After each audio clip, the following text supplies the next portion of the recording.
Кутмандуу күнүңүздөр менен, урматтуу көрүүчүлөр, урматтуу катталуучулар.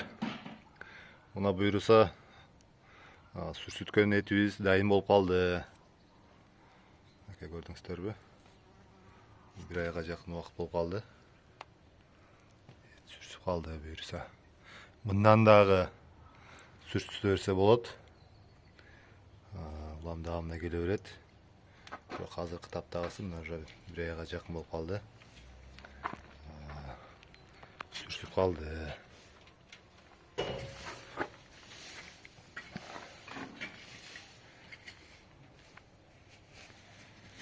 Бул жерде 2 койдун эти, 12 жилеги, карчыгалары, кабыргалары, коймулчак, моюн, бүт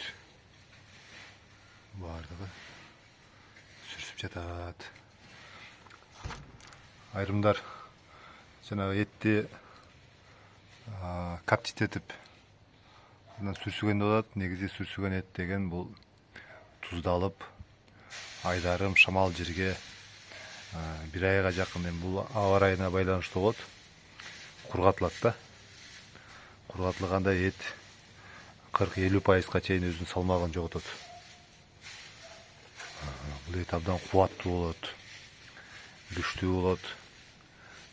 Айрым ден соолугу начар адамдар муну жерден мурун өздөрүнүн долдурлары менен кеңешкени туура болот. Ушундай туугандар. Андыктан кимде кими сүрсүгөн эт ала турган болсоңуздар, экрандагы телефон аркылуу байланышып, буйрутма бере берсеңиздер болот. Баасы тууралуу айта турган болсок, баасы сүрсүгөнүнө жараша болот. Улам сүрсүгөн сайын салмагын жогото берет, баасы өсө берет. Дарегибиз Чүй облусу Соклук району, Соклук айылы.